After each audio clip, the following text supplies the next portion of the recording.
Dr. Zhiming. Okay.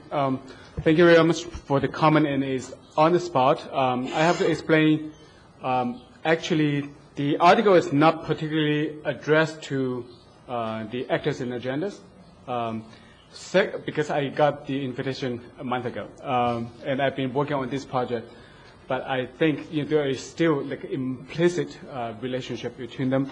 And second of all, there are a lot of issues I did not explore that I actually mentioned in the presentation because I wanted to make it a little bit more relevant to the conference. That's why the presentation is actually, especially the second half, is quite a little bit different from the article. And sorry about the not warning you beforehand. So I appreciate your questions. I'm going to answer your first and the last question at the same time because they are interrelated.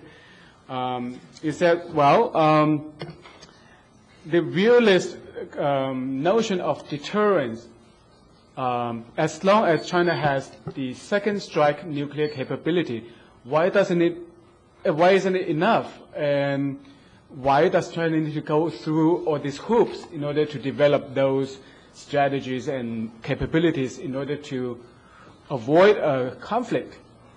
Well, the reality is that, first of all, nuclear weapons are rarely used. They're for strategic deterrence, and they do not deter all wars.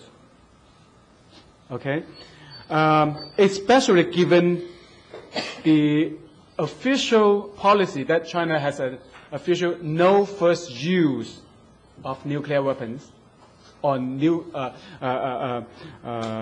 policy, which means if no other country attack China with a nuclear weapon, then China would never use it against other countries. That means, well, the United States, if you're a Chinese strategist and you can foresee that the U.S. strategists or the military can actually avoid using the nuclear weapons against China, but because it excels in so many other weapons anyway, then it doesn't even need to if China has no countermeasure in those sub-nuclear fields. Then China is basically out of options. I was in the committee who received the group sent by the Clinton administration in Beijing after the bombing of the Chinese embassy in Belgrade. And they offer, of course, the old map explanation. And I said, well, even your map bureau, National Map Bureau of Cartography, denied that. Well, of course, they were speechless and then, say that and that. And the bottom line is, what could China do? In 1999, almost nothing. And that's exactly nothing happened. China could do nothing. And that could happen again.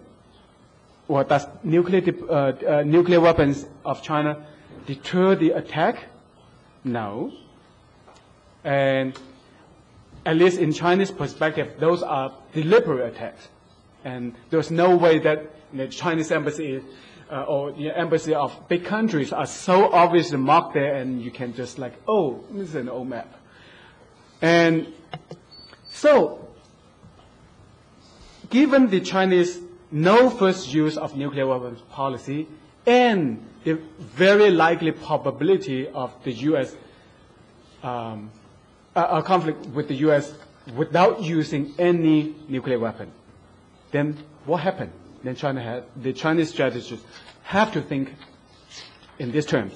And therefore, the most likely war scenario with the United States, the Chinese strategists think, is a local high-tech warfare. It's local because it's not an all-out war. It's not a win or lose war completely between the two countries. That would be exchanging nuclear warheads. That's what we're talking about. But as long as local, especially in the scenario of Taiwan, then how can you deter the American intervention? That's the starting point of the strategic thinking and how to deal with that. And so then a related question, which is your last question, is very valid, and I thought about it too, which is, well, if you think the American system high-tech system based on information is vulnerable, wouldn't it be the same for Chinese? Of course it would be the same. That's why then the implicit principle is preemption. And when and on what, that's your question. It's very relevant and really nail down the point. And I appreciate that because I didn't really mention it here, nor in the article. That's another article I'm going to write. Nobody knows. And that's what troubles the Americans most. And they want to know when and under what condition. But since January, and the Chinese government cut off the high-level military exchange with the American military, with the Pentagon, and it's not the Chinese side, but the American side keep on pushing and pushing and pushing, that you've got to invite my Minister of Defense, which is Bill Gates, or you've got to resume the high-level talks. China said, no, sorry, Bill Gates, you can't come. While Bill Gates was in Singapore, and again, he said, let me come to your country. And China said, no, sorry, because, I'm really pissed off. You sold so much, arms to Taiwan. And until recently, it's still not resumed. And actually, yesterday, and there are words that it may resume. And why are the Americans so eager? Because it is very important to know the doctrine on the Chinese part when it will preempt and under what conditions. Because your military, you can be ready, but you cannot be alert all the time. It's like crying wolf. Oh, the wolf may come once, okay, all prepared.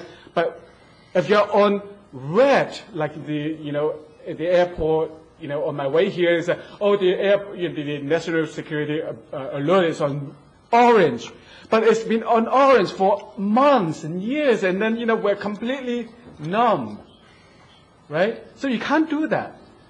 So when and under what condition that will Chinese military preempt? Because once you are preempt, then the Chinese side is not as vulnerable as the American side. Whoever attacks first has the advantage. So that's how the offense-defense balance has shifted again on the offense side. While a while ago, the defense side has absolutely the advantage, and that also influenced the response and the strategy. And so that question aside, how to solve another way to address the Chinese vulnerability problem is that because, as I mentioned, the Chinese have also asymmetric strategic aims. It does not aim to win. That's a huge difference.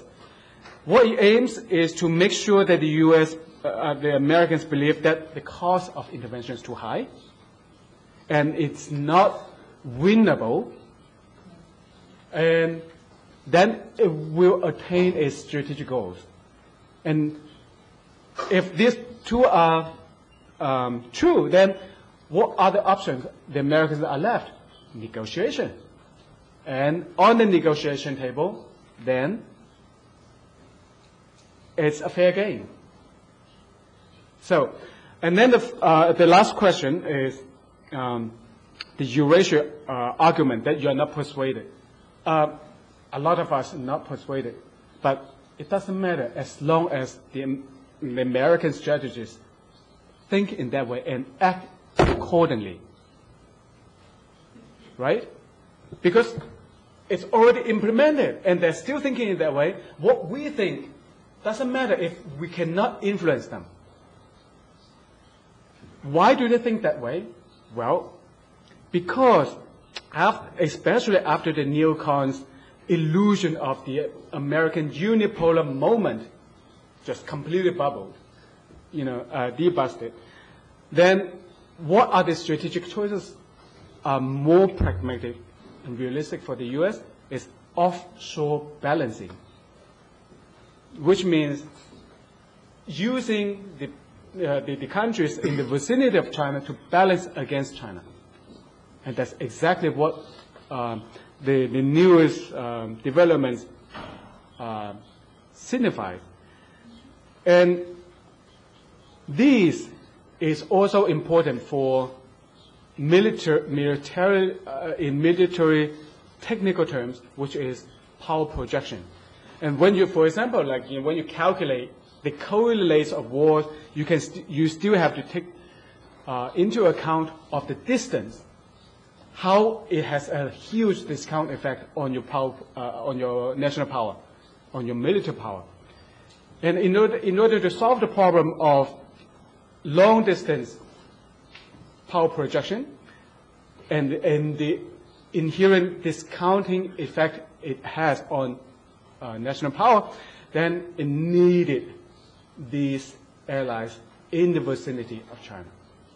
And that's why they want to implement an offshore balancing strategy against China, which is also required for power projection. So therefore, as long as they still think in those terms, what we think doesn't really matter if we are not in a position to influence them. Thank you very much.